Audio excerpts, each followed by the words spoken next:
This game looks childish. It uses bright colors. It makes jokes about hamburgers.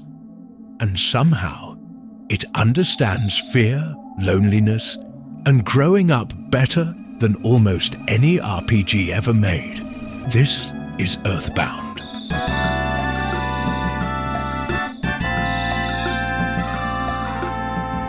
EarthBound shouldn't work. It released in 1994, looked nothing like other RPGs, sold poorly, and was almost forgotten.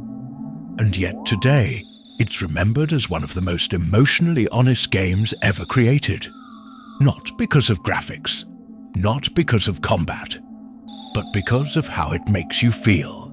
To understand EarthBound, you have to understand how weird it was for its time.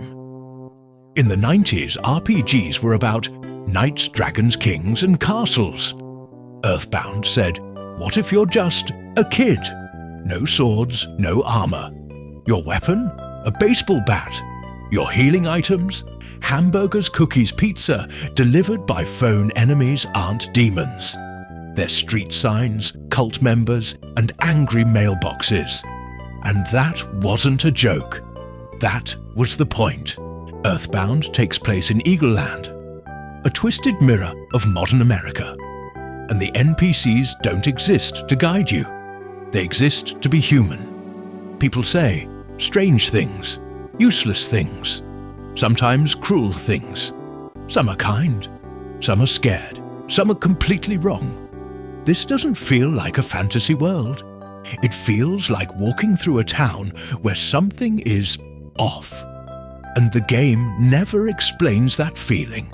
It lets it sit with you.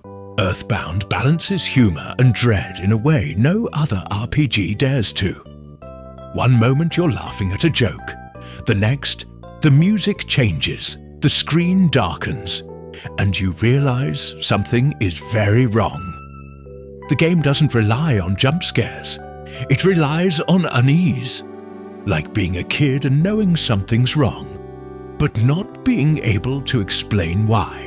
EarthBound's combat looks simple, but it hides one of the smartest systems ever made, the rolling HP meter.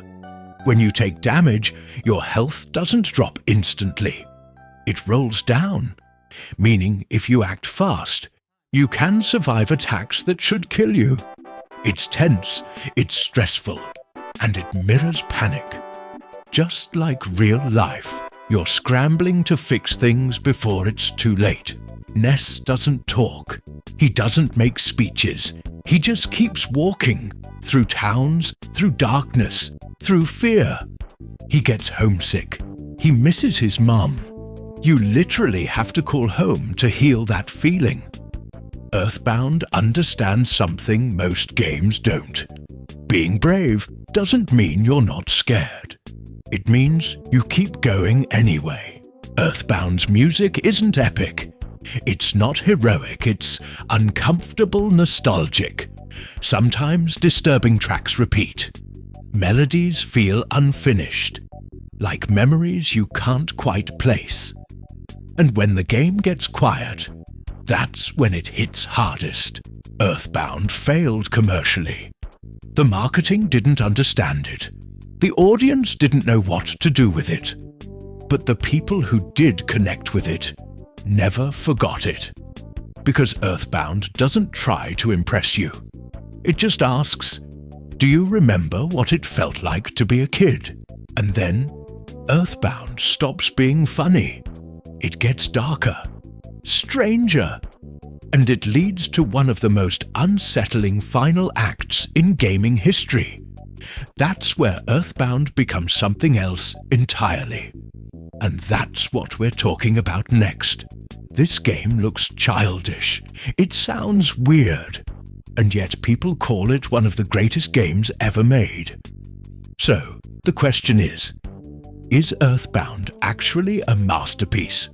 Or just nostalgia lying to us? Let's find out. EarthBound is a 1994 RPG on the Super Nintendo. No swords, no armor, no dragons. Instead, you fight hippies, cult members, possessed traffic signs, and your own nightmares. And somehow, it works. But EarthBound isn't a game that wins you over instantly. In fact, most people quit before it clicks. So today, I want to answer 3 questions. Why did EarthBound fail when it released? Why do people obsess over it now? And most importantly, is it still worth playing today? EarthBound released in the US with one of the worst marketing campaigns of all time. Nintendo marketed it as, "This game stinks." Yeah, seriously. They leaned into gross-out humor, scratch and sniff ads, and weirdness, but completely missed the emotional core of the game. On top of that, RPGs weren't mainstream in the US yet. The art style looked childish. The box was huge and expensive, and people expected another Final Fantasy or Zelda, so EarthBound sold poorly. But here's the thing. The people who did play it never forgot it. EarthBound constantly messes with your expectations. One minute you're laughing at a joke, the next minute you're genuinely uncomfortable. Enemies smile while attacking you. Music suddenly distorts. Dialogue feels off. It's subtle psychological horror hiding inside a bright RPG. And as you keep playing, you realize this world isn't silly. It's wrong. EarthBound constantly messes with your expectations. One minute you're laughing at a joke, the next minute you're genuinely uncomfortable. Enemies smile while attacking you. Music suddenly distorts. Dialogue feels off. It's subtle psychological horror hiding inside a bright RPG. And as you keep playing, you realize this world isn't silly. It's wrong. EarthBound didn't become legendary because it sold well. It became legendary because people found it, shared it, and felt understood by it. It inspired indie RPGs, psychological games, entire fan communities, games like Undertale. They don't exist without EarthBound. EarthBound isn't perfect. It's slow.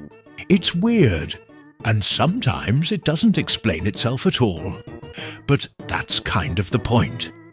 Because EarthBound isn't trying to impress you. It's trying to understand you. It's about growing up, feeling small and stepping into the unknown anyway. About leaving home and realizing you can't go back the same.